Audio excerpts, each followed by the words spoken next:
Why do some couples stay together for decades, through hardships, changes, and even personal transformations, while others drift apart after just a few years? Is it luck, compromise, or something deeper? What if the secret to lifelong love isn't just about finding the right person, but understanding the hidden psychological forces that shape our relationships? Love is one of the most powerful forces in human life, yet also one of the most mysterious. We chase it, celebrate it, and sometimes lose it without fully grasping why. But what if the difference between fleeting passion and lasting love isn't just about chemistry or shared interests, but about unconscious patterns buried deep within our minds? This is where Carl Jung, one of history's most profound psychologists, offers a revolutionary perspective. Jung believed that love isn't just an emotion, it's a psychological mirror. The people we're drawn to, the conflicts we repeat, and even the way we experience heartbreak are shaped by invisible forces within us. Archetypes, the shadow, the anima and animus, and the process of individuation. Most relationships begin in a whirlwind of projection. We see in our partner qualities we admire, desire, or even lack in ourselves. But Jung warns that this initial perfect match feeling is often an illusion. Beneath the surface, we're not really loving them, we're loving an unconscious ideal. And when reality clashes with that fantasy, many relationships crumble. The psychological foundations of love. At the heart of Jung's understanding of love lies the idea that we are never truly falling for another person in the way we believe, at least, not at first. Instead, we are often captivated by the parts of ourselves that we have not yet recognized or embraced, projected outward onto someone else. This is where the anima and animus come into play, the hidden feminine and masculine energies that reside within all of us, regardless of gender. For men, the anima represents the unconscious feminine qualities, emotion, intuition, and nurturing, while for women, the animus embodies the unconscious masculine traits, logic, assertiveness, and strength. These inner figures shape our attractions in ways we rarely realize, drawing us toward partners who seem to balance or complete us. But here's the catch. What we perceive as chemistry is often just our own unconscious seeking wholeness through another person. This leads us to the powerful and often deceptive force of projection. When we meet someone who resonates with our anima or animus, we don't just see them for who they are, we unconsciously layer them with our own unmet desires, unresolved longings, and even idealized fantasies. This is why the early stages of love can feel so intoxicating. We're not just admiring the other person, we're enchanted by the version of them we've created in our minds. But no human being can live up to a projection forever. Sooner or later, reality intrudes, and the qualities we once adored may become sources of frustration or disappointment. This is the critical turning point in many relationships. The moment when love either deepens into something real or begins to unravel under the weight of disillusionment. Complicating matters further is the shadow, the repository of everything we deny about ourselves, our insecurities, repressed anger, shame, or even unacknowledged strengths. In relationships, the shadow doesn't disappear, it lurks beneath the surface, often emerging in moments of conflict or tension. Have you ever found yourself irrationally irritated by a partner's habit, only to realize later that it mirrors something you dislike in yourself? That's the shadow at work. Or have you ever been accused of being just like your parent in an argument, despite vowing never to be that way? That, too, is the shadow revealing itself. Until we confront these hidden aspects, they will continue to sabotage our relationships, turning minor disagreements into power struggles and love into a battlefield of unmet expectations. The irony is that the very things we reject in our partners are often the keys to our own growth. If we can recognize that our frustrations with them are really about our own unresolved issues, the relationship becomes a mirror, one that reflects not just who we are, but who we have the potential to become. This is why Jung believed that love, at its highest level, is not about finding someone perfect, but about being with someone who helps us face ourselves. The couples who stay together aren't the ones who avoid conflict. They're the ones who use it as fuel for mutual evolution. They understand that love isn't just about harmony, it's about courage. The courage to see beyond projection, to integrate the shadow, and to embrace both the light and dark within themselves and each other. That is the psychological foundation of a love that lasts. 3. The stages of a lasting relationship. Every lasting relationship follows an invisible arc, not the linear progression we imagine, but a spiraling journey of discovery, crisis, and transformation. Jung's framework reveals that what we often mistake for a relationship's end is actually a critical passage, one that separates temporary romances from lifelong partnerships. Stage 1. Romantic projection, the honeymoon phase. Here, love feels like magic, because psychologically, it is. When we first fall for someone, we're not truly seeing them, we're seeing our own unconscious yearning made flesh. The quiet introvert is drawn to the life-of-the-party extrovert, not just because opposites attract, but because that exuberance represents their own repressed vitality. The pragmatic realist falls for the dreamer, sensing in them the imagination they've learned to suppress. This is projection in its purest form, our anima or animus dancing with another person's outward traits, creating the intoxicating illusion that we've found our other half.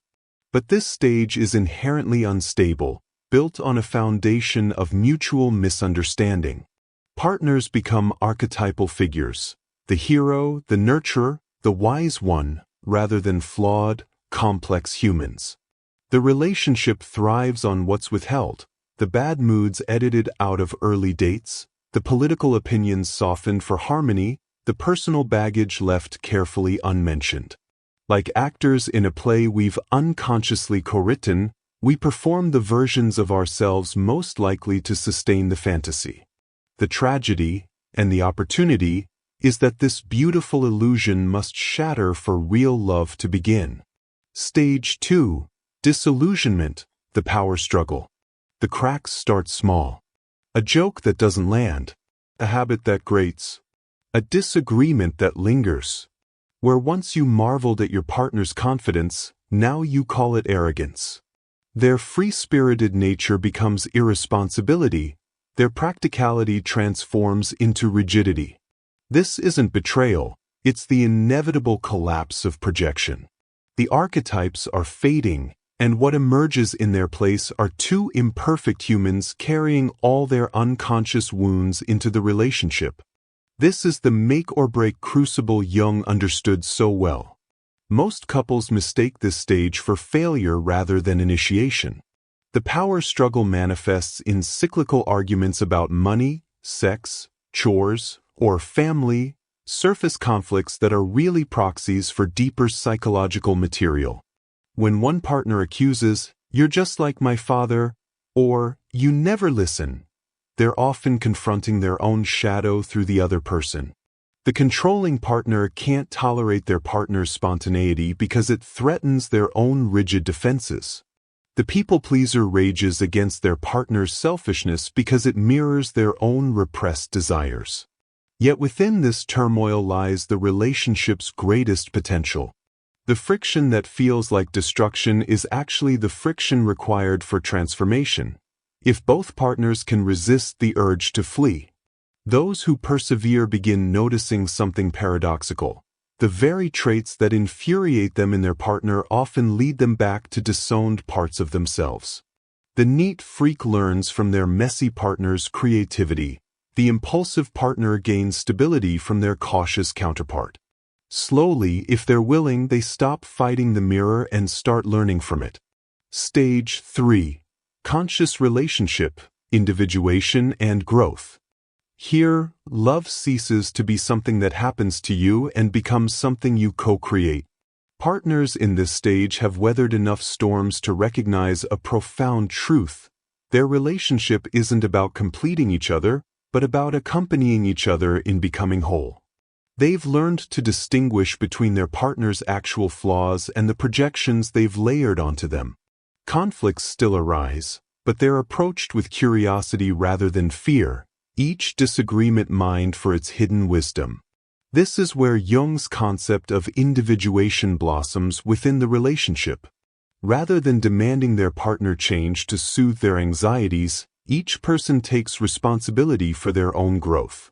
The partner who once nagged about tidiness might explore their own fear of chaos. The one who feared abandonment might trace it to childhood wounds rather than their partner's occasional need for space.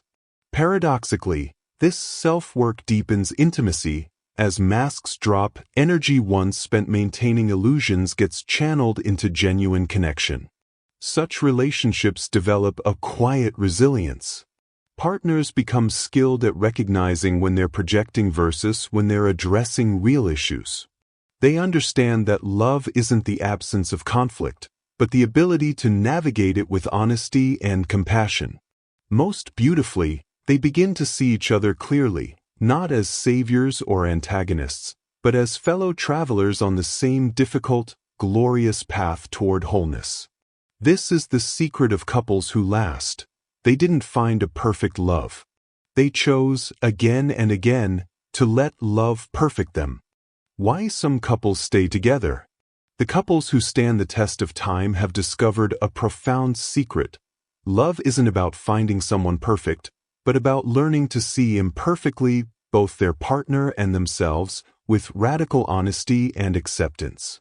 What separates these enduring relationships from those that fracture under pressure isn't the absence of problems, but a fundamentally different way of engaging with those problems at the deepest psychological level.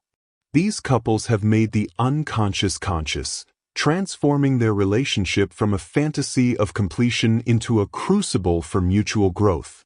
At the heart of this transformation is shadow work, the courageous process of reclaiming the disowned parts of ourselves that we typically deny or project onto others.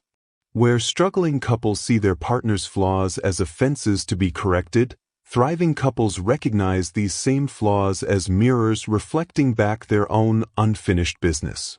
When irritation arises about a partner's messiness, for instance, the psychologically mature response isn't to demand change, but to ask, "Why does this bother me so much? What does this reveal about my own relationship to order, control, or freedom?" This shift from blame to curiosity turns every conflict into an opportunity for self-discovery. The partner becomes not an adversary to be reformed, but a trusted guide pointing toward territories of the self that need integration. Over time, this practice creates a relationship where both people feel increasingly free to be their authentic selves, because they're no longer using each other as dumping grounds for unconscious material. Parallel to this shadow work runs the sacred process of individuation, Jung's term for becoming who we truly are beneath all our conditioning and personas. In lasting relationships, both partners commit to this journey of self-realization while simultaneously supporting their partner's unique path. This creates a beautiful paradox. By focusing on their own growth rather than trying to change each other, they actually grow closer. They understand that true intimacy isn't about fusion, but about two whole people choosing to walk side by side. When one partner takes up meditation, the other doesn't feel threatened but curious. When career changes shake up routines, they adapt not with resistance but with mutual encouragement. This shared commitment to evolution means the relationship never stagnates. It continually reinvents itself as both individuals expand their consciousness. Central to this endurance is the gradual withdrawal of projections, that painful but necessary process of seeing our partner as they truly are, rather than as a screen for our fantasies and unmet needs. The initial romance inevitably fades, but in its place grows something far more precious, a love based on genuine knowledge rather than illusion.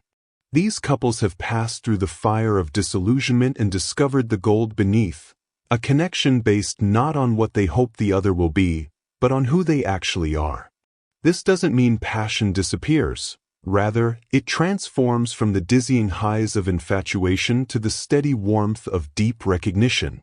They learn to love their partner's quirks not despite their imperfections, but because of them, the way a tree's gnarled roots give it character and resilience.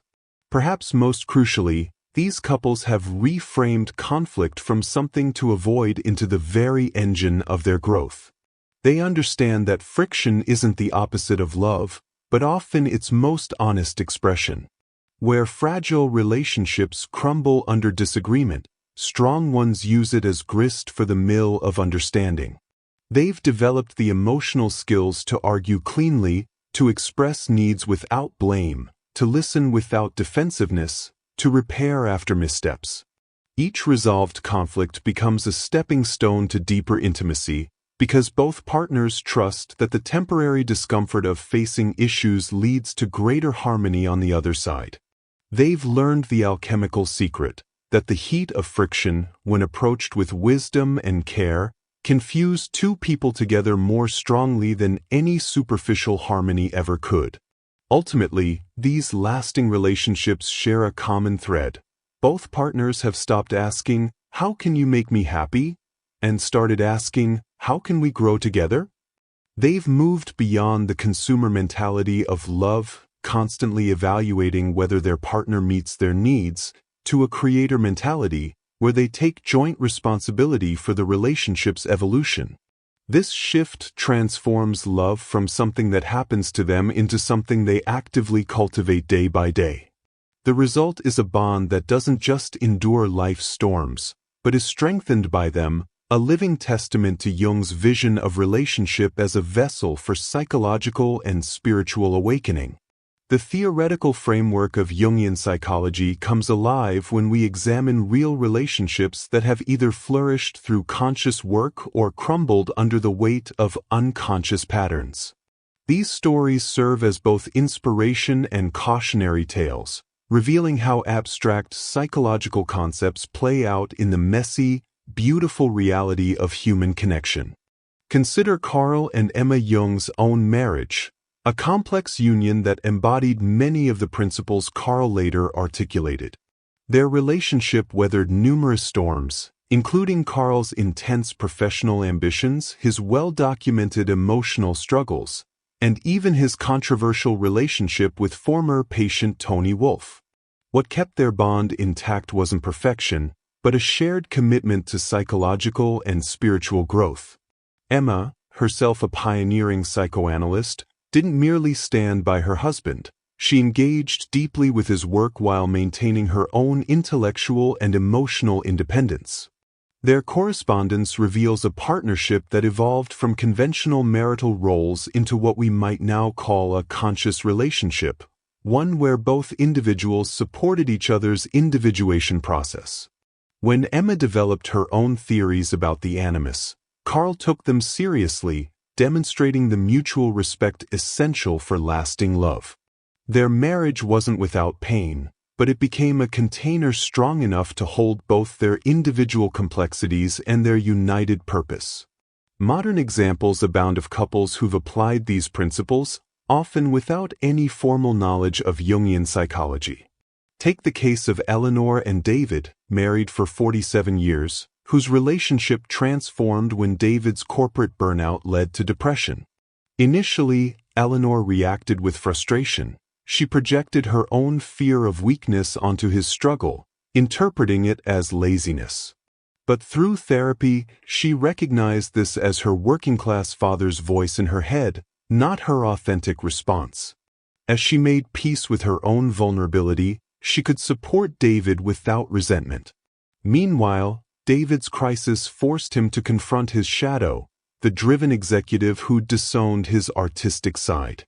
Their marriage's second act became far richer than the first, as they built a life that honored both their practical and creative dimensions. Like many enduring couples, they discovered that the midlife unraveling of their initial deal, his career success for her domestic management, created space for a more authentic connection. Contrast these with relationships that collapse under unconscious patterns. The spectacular 2010 divorce of a certain celebrity couple, she an acclaimed actress, he a tech entrepreneur, illustrates how projections can destroy even the most glamorous unions. Their initial attraction followed classic Anima/Animus dynamics. He adored her emotional expressiveness, his own repressed femininity, while she was drawn to his analytical brilliance, her disowned masculine intellect. But when stress hit, these very qualities became battlegrounds. He criticized her dramatics as irrational. She dismissed his cold logic as heartless. Their public statements revealed classic shadow projection, each accusing the other of the flaws they couldn't acknowledge in themselves. The final blow came when she began dating a passionate artist, living out her animus, while he rebounded with a junior executive, embodying his anima. Their story mirrors countless everyday breakups where partners, unable to withdraw projections, simply transfer them to new people, repeating the cycle. Even more tragic are relationships that persist physically but die psychologically. Couples who remain married yet emotionally estranged, their connection frozen at the projection stage. Sarah and Michael, together 28 years, exemplify this. Early on, Sarah idealized Michael's stability as strength, ignoring his emotional avoidance. Michael cherished Sarah's sociability, blind to her underlying insecurity. Decades later, they function as roommates, having never moved beyond these initial impressions.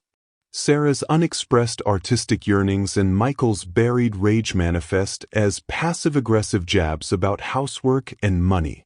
Their children describe a home where everything was fine, but nothing was real. This quiet desperation, the unlived lives and unfaced shadows, represents the road not taken by couples who do the hard work of genuine connection.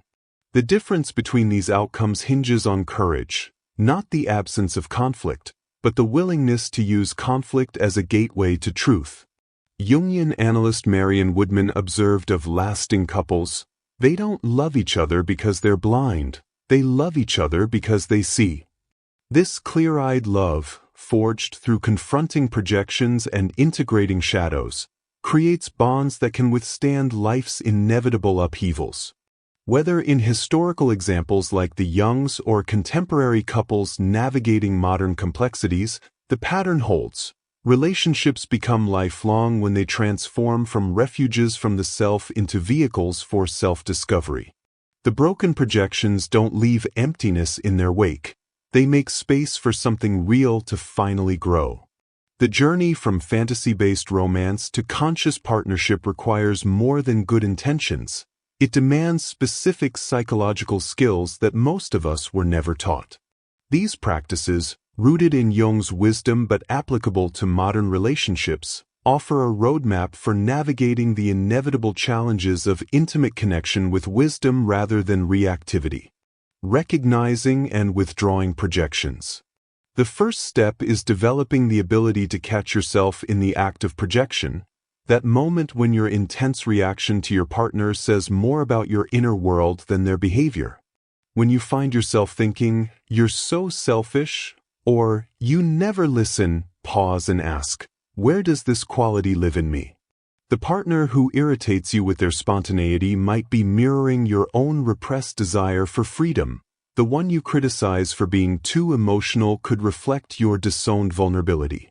A powerful exercise is to complete the sentence, "If I admitted it, I'm sometimes," with the very trait bothering you. Withdrawal of projection doesn't mean tolerating genuine harm, but distinguishing between actual mistreatment and your own unconscious material. Keep a projection journal, where you record heated moments and later revisit them with cooler perspective. Over time, patterns emerge revealing your personal projection tendencies. Jungian relationships thrive on what might be called emotional archaeology, the ongoing excavation of your psychological layers. Begin with morning check-ins. Before engaging with your partner, Take 5 minutes to identify what emotional baggage you're carrying from dreams, yesterday's events, or childhood memories that today's interactions might trigger. When conflicts arise, practice triangulation, imagining the situation as observed by your wisest self, your inner child, and a compassionate third party. This builds the capacity to respond rather than react. Regular meditation or active imagination exercises create space between stimulus and response, weakening the automatic patterns that sabotage intimacy. Crucially, this inner work must be done independently. Using your partner as your primary therapist creates covert dependency. Instead, maintain your own reflective practices, whether through journaling, art, nature walks, or working with a professional, to process material before bringing conscious insights to the relationship. Transform arguments into revelations with these techniques. First, implement a symbolic pause. When tensions rise, agree to physically separate for a set time, 20 minutes to 24 hours, to differentiate emotional flooding from genuine issues. During this pause, each partner reflects on what childhood wound or shadow aspect the conflict might be touching. When reconvening, use alchemical dialogue. Speak from the vulnerable feeling. When X happens, I feel Y, rather than accusation, and listen with the question, what part of my partner's reaction is actually a disowned part of me? Practice dream sharing. Regularly discussing your night dreams with each other without interpretation, allowing unconscious material to surface organically. Create relationship rituals, weekly check-ins, annual visioning sessions that honor both partners' growth trajectories.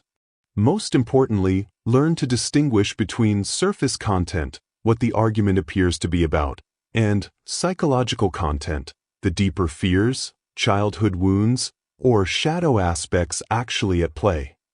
These methods only work when integrated into daily life. Start small. Choose one projection to observe this week, implement a single communication tool, or establish a brief daily self-check-in ritual. The goal isn't perfection but increasing awareness. Each moment of catching a projection or pausing before reacting strengthens the psychological muscles for lasting love. Remember, Jungian relationship work is cyclical, not linear. You'll revisit similar lessons at deeper levels over years. The couple that lasts isn't the one without conflicts, but the one that uses each conflict as raw material for mutual awakening. As Jung himself noted, the meeting of two personalities is like the contact of two chemical substances. If there is any reaction, both are transformed. Your relationship's challenges aren't signs it's failing, they're proof it's alive, and with these tools, they can become the very means of its evolution. As we've explored the depths of Jungian psychology together, one profound truth emerges. The relationships that stand the test of time do so not because they're perfect, but because they're alive. They breathe and evolve as both partners do. We've seen how the initial magic of projection gives way to the richer magic of true seeing, how our partners become mirrors showing us not only who we are, but who we might become. The shadow work that once seemed threatening reveals itself as the gateway to deeper connection. The conflicts we feared become the very experiences that forge unbreakable bonds when approached with consciousness and courage. Take a moment to reflect on your own relationships, not with judgment, but with curiosity. Where might you be projecting instead of truly seeing? What qualities in your partner irritate you, and how might they point to disowned parts of yourself? How could your current challenges, rather than being obstacles, actually serve as the raw materials for your mutual growth? The most profound gift we can bring to our relationships isn't perfection, but presence, the willingness to show up authentically and engage deeply with both our partner and ourselves. If this exploration of love's hidden dimensions has resonated with you, consider joining our growing community of seekers. Your likes help these ideas reach others on their own journeys of understanding. Your subscriptions become votes for more content that nourishes the soul. And in the comments below, We'd love to hear your stories. When have you recognized projections at work in your relationships? What shadows have you discovered through your partnerships? Your insights might spark revelations for fellow travelers. Together, we're rewriting what it means to love and be loved, not as a fairy tale, but as the most transformative journey of our lives. Remember, as Jung taught us, the privilege of a lifetime is to become who you truly are. May your relationships be sacred vessels for that becoming. Until next time, keep loving, keep growing, and keep courageously facing the mirrors that matter most.